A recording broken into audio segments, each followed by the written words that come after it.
Hi everyone, welcome back to another weekly analysis video. इस video में हम next week की फॉरेक्स एनालिसिस करेंगे। हमारा पहला पेयर है गोल्ड। तो नेक्स्ट वीक गोल्ड में क्या परफॉर्म करते हुए दिख सकता है, तो उसके लिए हम डेली टाइम फ्रेम में आएंगे। डेली टाइम फ्रेम में हमें एक डेली ऑर्डर ब्लॉक का गैप मिला है।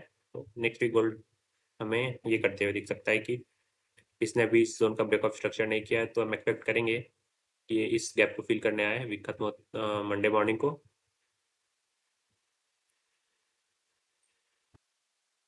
इस ऑर्डर ब्लॉक के गैप को फिल करने आए, उसके बाद ये कुछ ऐसा फिल करें, फिर यहाँ से रिजेक्शन लें, डबल बॉटम मारे, फिर ये वीक खत्म होते होते हमें ये 4820 का H4 ऑर्डर ब्लॉक फिल होते हुए दिख सकता है वीक खत्म होते होते।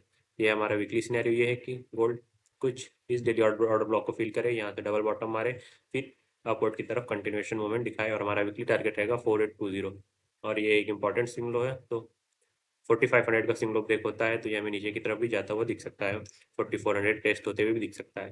तो अपकमिंग सिनेरियो यही है कि ये डायरेक्ट मंडे मॉर्निंग को कुछ गैप अप ओपन हो, फिर यहाँ से रिवर्स आए, धीरे धीरे प्राइजेक्शन बनाते हुए इस गैप को फिल करें, उसके बाद यहाँ से रिएक्शन दिखाए और फिर डबल बॉटम मारे, फिर हमें ये 4820 का एरिया फिल होते हुए दिखता है वीक खत्म होते होते। ये गोल्ड के सिनेरियोस। अब हम आते हैं सिल्वर पे। तो नेक्स्ट सिल्वर में क्या करते हुए दिख सकता है। तो मैंने बताया था कि ये वीक खत्म होते होते 80 की तरफ आ जाएगा। तो इसका अपकमिंग सिनेरियो क्या है। अपकमिंग सिनेरियो सिल्वर का ये है कि ये एक चैनल में था, चैनल का ब्रेकआउट करने ही वाला था इस वीक, तो इस वीक ना करके ये मंडे मॉर्निंग को हमें ब्रेकआउट देते हुए दिख सकता है। तो फिर और कुछ ऐसे यहाँ से गैप ओपन होता है, फिर इसका ब्रेकआउट करता है, तो हमें इस जोन की लिक्विडिटी सिप करने के बाद ये वीक खत्म होते होते 74 की 75-74 के एरिया के आसपास दिख सकता है। ये इसका हमारा वीकली, ये इसका वीकली टारगेट रहेगा, ये पूरा जोन।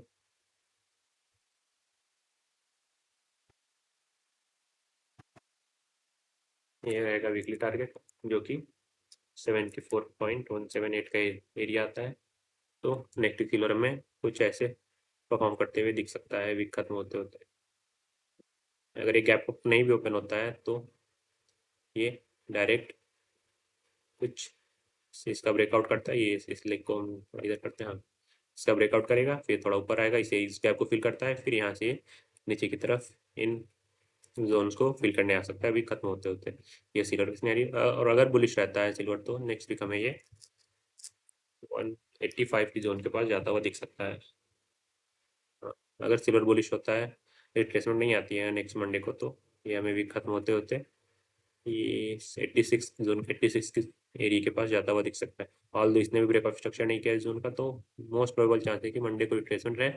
और अगर ये कैप जल्दी फिल हो जाते हैं तो फिर ये हमें भी गोल्ड के जैसे ही प्राइजेक्शन बनाता हुआ दिख सकता है कुछ ऐसा। लेकिन डिपेंड करता है कि गैप कब फिल होते हैं। और अगर ये बुलिश रहता है तो फिर डायरेक्ट ये कुछ ये सिनेरियो बना सकता है वीक खत्म होते होते, ब्रेकआउट करता है, रिटेस्ट करता है और इस गैप को फिल करता है, फिर इसके बाद कहीं रिट्रेसमेंट आए सिल्वर में और गोल्ड में। दोनों की सिनेरियो यही है। अगर ये रिट्रेसमेंट मंडे को नहीं आती है, इन गैप्स को फिल करने में दोनों टाइम लगाते हैं, जो कि सिल्वर का गैप ये पड़ा है और गोल्ड के लिए ये जोन डेली ऑर्डर ब्लॉक पड़ा है। और इन दोनों गैप्स को फिल करने में अगर टाइम लगाते हैं तो ये ऊपर के लेवल से रिजेक्शन लेके फिर ये 50% या 61% के आसपास रिट्रेसमेंट ले सकते हैं फिर में। तो मार्क करिएगा लेवल्स को। गोल्ड के भी सिनेरियोज कुछ ऐसे हो सकते हैं, अगर ये रिट्रेसमेंट नहीं देता है, बुलिश होता है, इस ऑर्डर ब्लॉक को पहले टैप करता है, फिर इस ऑर्डर ब्लॉक को टैप करने के बाद भी इन जोन इस एरिया का रिटेस्ट करने आ सकता है, जो कि 4650 या 4640 का जोन होगा। तो ये हैं दो अपकमिंग सिनेरियोज गोल्ड और सिल्वर के। और इसी के साथ हम आते हैं नेक्स्ट पेयर में, जो कि जीपी जेपीवाई मैंने कहा था इस जोन को फिल करेगा, फिर ये हमें भी खत्म होते होते 212 के ऊपर दिख सकता है। तो ये अभी 213 के पास है। तो अभी के लिए क्या इसके सिनेरियोज है। अभी के लिए सिनेरियो ये है कि एक क्वाइट रेंजिंग है।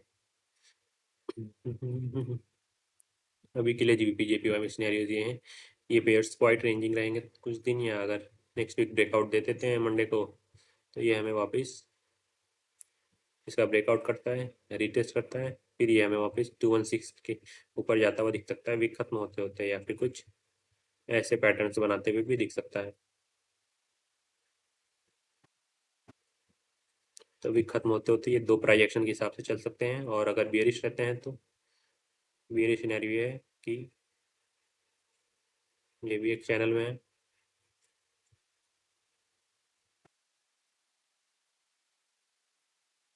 बियरिश सिनेरियो यही है, ये चैनल इधर टूटता है, रीटेस्ट करेंगे तो हम शॉर्ट कर सकते हैं और 210 हमारा टारगेट रहेगा वीक खत्म होते होते। ये इसके 2 सिनेरियोज हैं। अब आते हैं हम CHF-JPY। CHF-JPY ने इन गैप्स को फिल नहीं किया, ये मिडवे से ही रिवर्स कंटिन्यूएशन दिखा रहा है, बुलिश दिख रहा है वैसे तो प्राइजेक्शन में। बाकी इसका भी चैनल बना लेते हैं।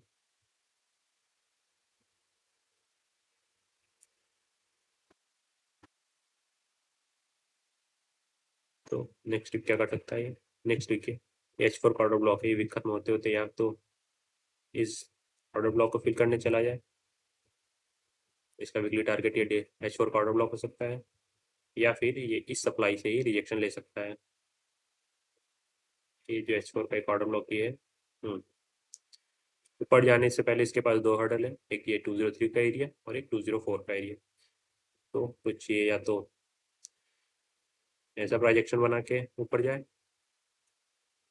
और अगर ये बुलिश रहता है तो ये हमें 204.5 लेवल 5 डॉट के ऊपर जाते हुए दिख सकता है वीक खत्म होते होते। और अगर ये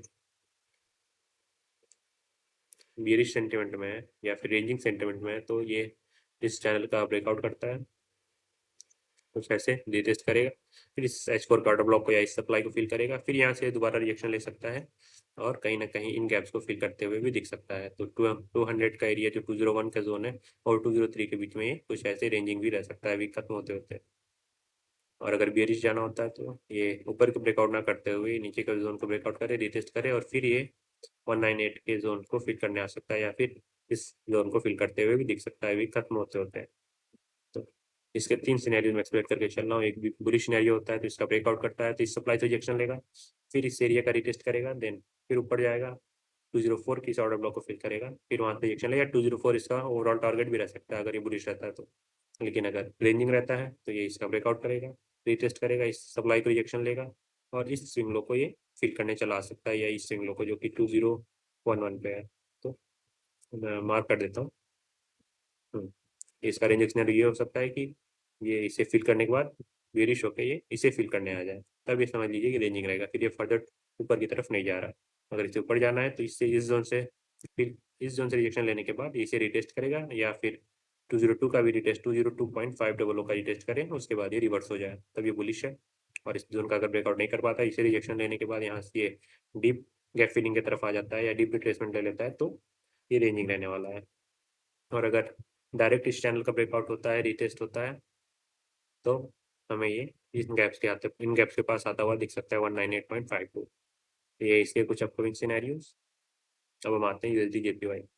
USD-JPY मुझे लगा था काफ़ी बुलिश है, तो ये इसने मंडे ट्यूजडे को अच्छी बाइंग भी दी, लेकिन इस जोन ने इसे रिजेक्ट कर दिया। तो नेक्स्ट वीक क्या कर सकते हैं ये, इनमें भी चैनल बना लेते हैं। नेक्स्ट वीक के सिनेरियोज क्या हो सकते हैं इनके?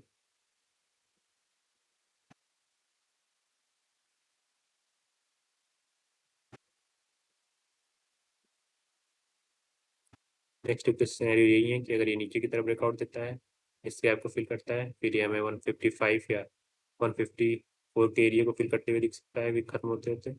और अगर ये ऊपर की तरफ ब्रेकआउट करता है, फिर ये हमें 160 का एरिया फिल होते हुए दिख सकता है वीक खत्म होते होते। ये इसके दो अपकमिंग सिनेरियो, इसी के साथ एनालिसिस वीडियो खत्म होती है। मार्क करिए लेवल्स को एंड वेट करिए according to your risk management.